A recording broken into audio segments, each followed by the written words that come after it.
Kemarin 2 orang anak kecil, umur 6 tahun sama 7 tahun. Kenapa tuh Ustaz?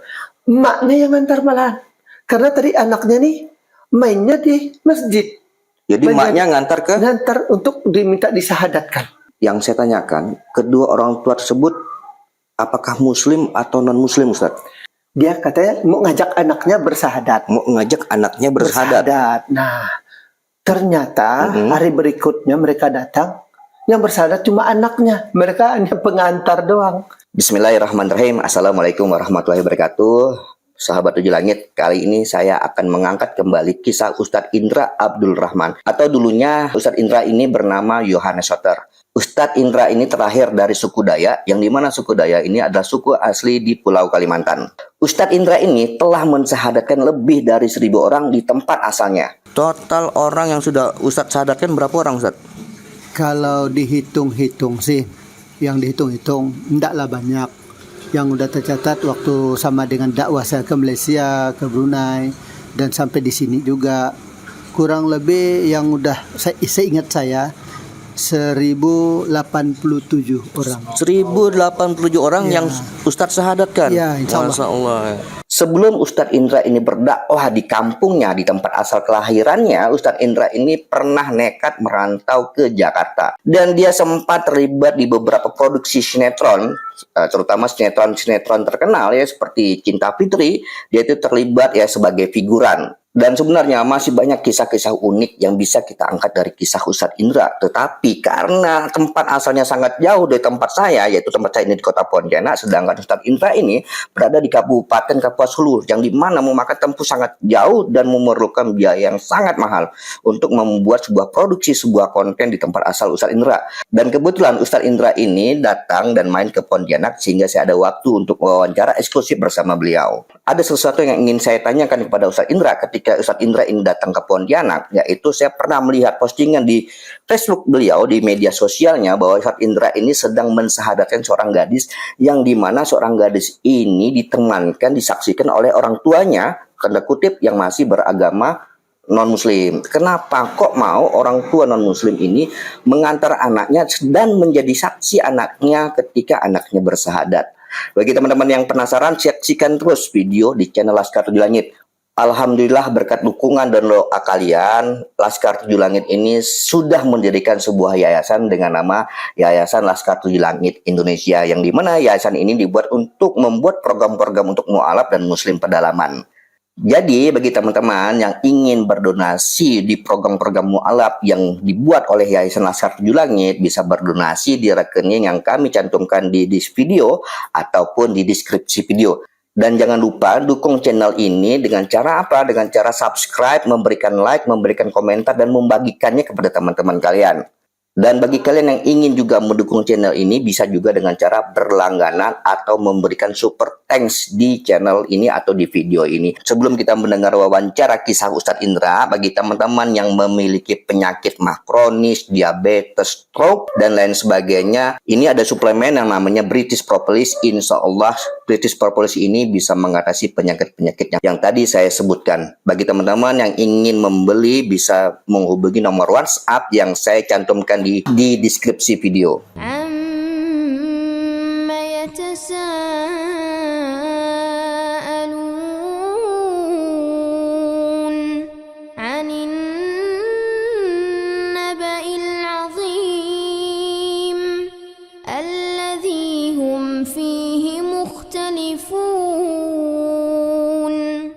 Assalamualaikum warahmatullahi wabarakatuh.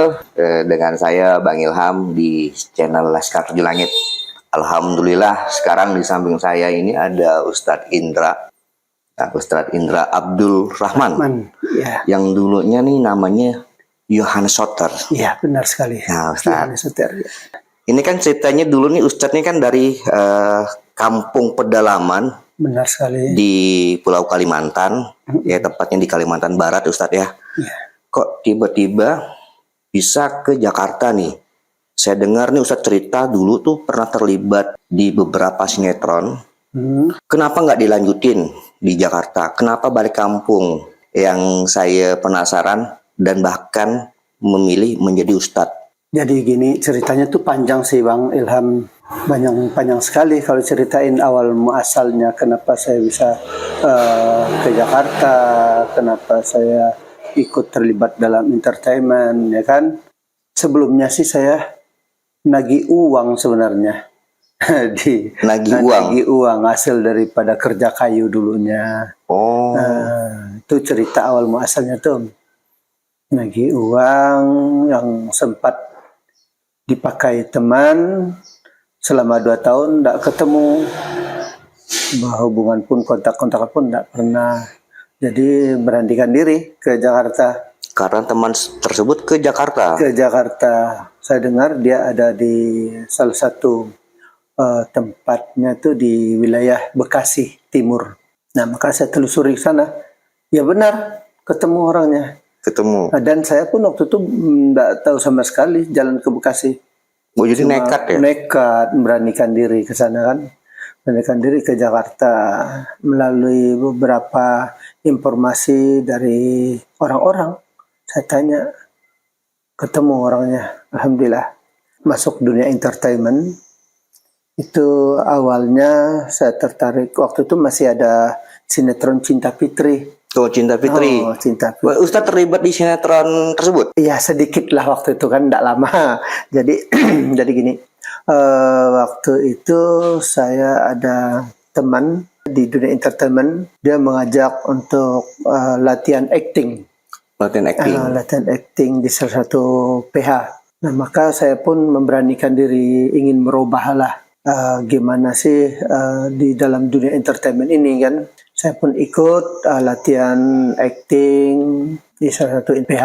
Waktu itu ada perlu dari ini MD Entertainment. Nah, MD Entertainment itu kan yang memproduksi Cinta Fitri waktu itu. Kebetulan kalau tidak salah saya season ketiga. Dan ketiga dicarinya seorang ustadz. Jadi seorang ustadz juga perannya. Iya, ustadz juga perannya untuk membacakan doa. Waktu itu ada salah satu pemain meninggal dunia. Saya diambil untuk sebagai pengganti daripada pemain ustadz. Pemain ustadz untuk membacakan doa. Alhamdulillah berjalan dengan lancar. Mula-mula memang kita ikut figuran, dapat scene 1, 2, 3, alhamdulillah. Dan waktu itu ada program di RCTI yang namanya MKM, Masihkah Kau Mencintaiku. Masihkah Kau Mencintaiku. Itu punya apa? Helmi Yahya ya? Helmi Yahya, betul. Helmi Yahya. Kamu diam bang ya? Kamu sudah terlaluan kamu. Bang, jangan sembarang ngomong gitu. Ini sahabat saya. Tidak ada visi ya. Tidak ada visi. Kamu udah menjual adik saya. Anda boleh argue tapi tidak boleh. Kena adik saya. Abang sadar dong. Saya tidak ikut campur urusan kamu. Abang sadar dong. Nah, ini kan masyarakat biasa menilai macam program-program seperti tadi MKM, Masihkah Kau Mencintaiku. Itu apakah benar rekayasa atau berdasarkan kisah nyata, Ustadz? Berdasarkan kisah nyata. Berdasarkan kisah nyata memang diperani oleh kita sebagai artis pemeran, pengganti peran lah gitu kan. Kita lah yang memerankan. Dan disitulah saya melihat bakat saya, boleh juga nih acting kan gitu kan. Walaupun kita orang pedalaman. Saya kan orang pedalaman Kalimantan nih, di ujung lagi perbatasan dengan Sarawak Malaysia bang. Yaitu posisinya di Badau, Kecamatan Badau. Nah, dari Kecamatan Badau ke Malaysia itu kalau jalan kaki kurang lebih cuma setengah jam nyampe. Gitu ke perbatasannya. Tapi kalau ke bandarnya, ke kotanya mungkin kurang lebih 2 jaman lah jalan kaki. Tengku Wisnu juga kita kenal. Dengan Tengku Wisnu juga dengan Serin Sungkar juga, karena kita sering waktu itu main kita dengan Serin Sungkar. Kira-kira mereka masih ingat sama Ustadz nggak ya? Walau bisa apa sekarang. Walau kita kan hanya sebentar aja dengan mereka waktu itu kan. Nah, ini saya masih agak kepo nih Ustadz. Kan Ustadz tujuan ke Jakarta kan nagih hutang. Dapat nggak duitnya tuh Ustadz? Alhamdulillah dapat, walaupun tak sepenuhnya. Waktu itu kan kurang lebih 165 juta. 165 juta pada saat tahun tahun 2000-an gitulah. Termasuk besar itu ya, 165 juta. Iya, sangat-sangat besar. Nah, jadi itulah saya pun dapat Ustaz.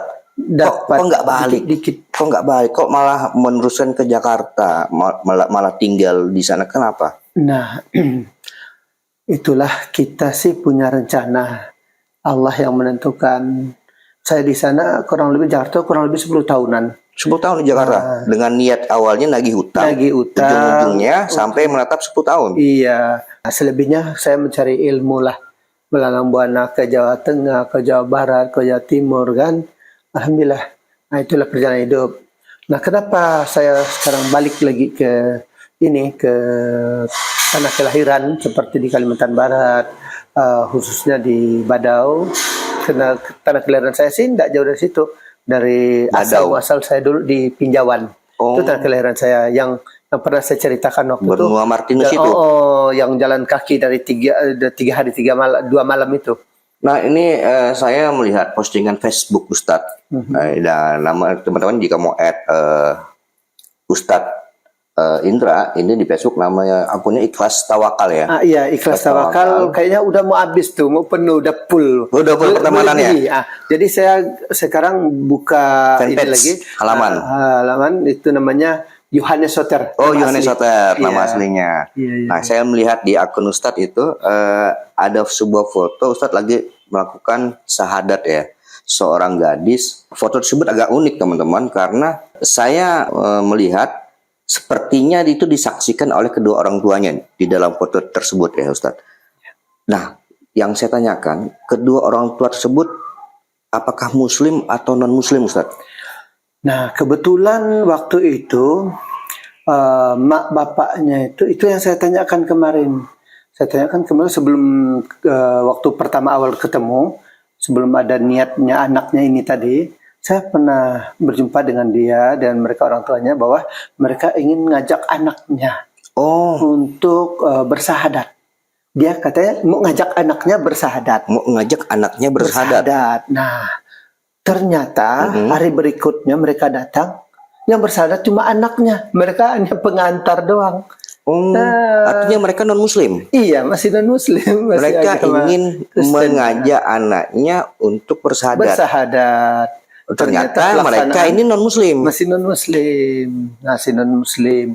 Saya tanya, kenapa ini permintaan dari anak saya sendiri bahwa dia ingin bersahadat, ingin beragama Islam, dan kami sebagai orang tua tidak melarang dia, ya itu hak dia. Karena dalam kepercayaan kita tidak boleh memaksakan. Itu kata bapaknya kan. Tersentuh juga sih mendengar perkataan orang tua kayak gitu kan. Jarang yang menjumpai seperti itu, Bang. Kalau biasa kan ada paling kalenda emaknya yang larang. Kalau ada pun bapaknya, kadang-kadang dua-duanya gitu kan. Sering itu terjadi. Sering iya, dan memang sih kita sering mendengar ya, bahkan ada orang tua non-muslim mengantar anaknya ke pondok pesantren untuk belajar. Ada. Oh, di tempat Ustadz juga ada? Di tempat pesantren teman kita. Tempatnya di Al-Jihad Pontianak tuh. Itu ada tuh. Anaknya bahkan masih belum muslim, belum bersahadat. Diantar ke pesantren? Untuk, tapi setelah itu dia masuk Islam. Dan mak bapaknya masih ngikut. Tapi tidak ikut masuk Islam. Tetap dia di agama masing-masing. Anaknya aja. Nanti apa pesan orang tuanya? Iya, itu yang menarik. Pesannya apa Ustaz? Pesannya, anakku, kamu sudah terlanjur memeluk agama Islam, pelajari benar-benar. Kami orang tuamu siap membantu apapun yang perlunya kamu. Kami siap mensupport untuk biaya sekolahmu. Nah itu yang penting, kamu benar-benar untuk mempelajari agama Islam.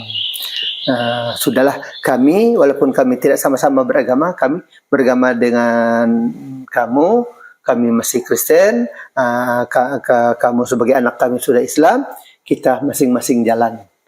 Nah itu. Oke.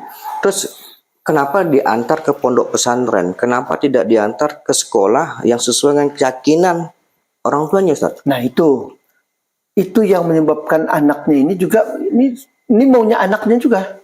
Maunya anaknya juga dan juga maunya kedua orang tua. Karena orang tuanya itu jangan sampai dia apa kata orang tuh cuma bersahadat aja. Lalu tidak tahu menahu nanti bagaimana sholatnya, bagaimana nanti mengerjakan keagamaan yang lainnya gitu kan. Itu yang mereka tidak inginkan. Jangan sampai anaknya ini selesai bersahadat udah tidak tahu apa-apa. Mengaji tak tahu, sholat pun tak tahu. Kan rugi juga katanya. Kenapa dia tidak bersama dengan kami?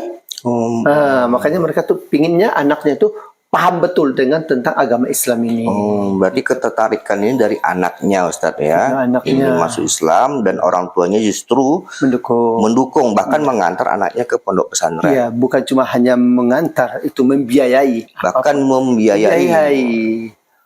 Dan ya dari syahadat juga yang seperti itu juga Ustadz ya. Nah ini fenomena-fenomena seperti ini nih kira-kira banyak nggak Ustadz? Kalau yang saya dapati ini, alhamdulillah sudah beberapa yang antaran kita seperti itu. Nah, bahkan neneknya sendiri, dia anak yatim nih. Dan anak yatim, maknya udah mungkin merantau, bapaknya udah tidak bisa meninggal gitu kan. Di antaranya bahwa anaknya pingin masuk Islam nih. Nah itu sering terjadi kalau lewat kita lah. Dan lagi pun kita tidak pernah yang namanya mengajak mereka untuk ikut agama Islam seperti saya. Kenapa saya harus sibuk mengajak orang lain? Kalau diperbolehkan, nah kakak saya kan masih ada nih, kakak saudara daging sama saya, satu rahim dengan saya kan. Kenapa mereka tidak aku ajak mereka? Tapi kan dalam Islam, ajaran kita kan tidak boleh memaksakan orang. Itu dia. Makanya kita sangat hati-hati nih. Percuma juga kalau kita ajak, nanti kalau dia tidak betul-betul kan kita yang berdosa. Kita yang dosa. Ada baru-baru ini ada lagi. Oh banyak. Banyak kisah menarik banyak di tempat Ustadz ya. Alhamdulillah. Kemarin 2 orang anak kecil, umur 6 tahun sama 7 tahun. Kenapa tuh Ustadz? Maknya yang ngantar malahan. Karena tadi anaknya nih mainnya di masjid. Jadi maknya ngantar untuk diminta disahadatkan. Nah, saya bilang sama maknya, nanti gimana nih anak nih, kan masih kecil nih. Anak apalah, daripada dia di main-mainnya nanti bagus dia. Ini aja, nanti kita serahkan ke Ustadz, nanti diajarin tentang agama. Biar dia benar-benar lah katanya kan. Ya, mungkin kami pun kalaupun dapat hidayah nanti dari Tuhan, mungkin kami juga ikut. Tapi sementara ini belum lah, dia bilang gitu kan. Ya udah, itu tergantung kalian Bu, saya bilang itu tidak boleh paksakan. Itu harus dari hati kalian sendiri. Kami insya Allah siap membina, saya bilang itu. Dan kami semua siap untuk ya sama-sama belajar lah kita. Bukan berarti mengajari seperti saya, apalagi saya bilang saya pun tak punya ilmu apa segala macam. Maunya saya, ayolah kita sama-sama belajar sampai maut menjemput, gue bilang. Nah, ya teman-teman, jadi informasi yang ingin kami sampaikan kepada teman-teman, inilah karakter masyarakat yang tinggal di kampung Ustadz ya. Jadi kalau saya lihat nih hatinya masih bersih Ustadz ya. Masya Allah. Masih bersih. Ketika ada sesuatu, ada sesuatu yang baik, mereka justru mensupport, mendukung ya. Seperti itu. Nah ini sepertinya lebih mudah saat kita menyampaikan atau berdakwah kepada orang-orang seperti ini tentang agama yang benar, cara hidup yang benar Ustadz ya. Menurut Ustadz, berdakwah dengan karakter orang yang seperti ini menurut Ustadz ini mudah atau tidak Ustadz? Apalah yang dibawa mereka Bang? Parang, kapak, gergaji, pinso kecil. Yang bawa ini siapa? Yang bawa non-muslim? Penasaran dengan kisah-kisah Ustadz Indra lainnya, silakan tonton video-video di Laskar 7 Langit. Karena sambungan dari video ini akan ditampilkan di video berikutnya. Sebenarnya teman-teman, banyak sekali kisah unik yang bisa diangkat melalui Ustadz Indra. Nah, bagi teman-teman yang penasaran dengan kisah-kisah uniknya Ustadz Indra, silakan beri komentar di kolom komentar ya. Dikarenakan tempat Ustadz Indra yang begitu jauh dari kota Pontianak, lebih tepatnya di Kapas Hulu, kami mohon doa dan dukungan terbaik dari kalian agar kami bisa memproduksi konten yang lebih bagus dan lebih berkualitas. Saya Bang Ilham, Assalamualaikum warahmatullahi wabarakatuh.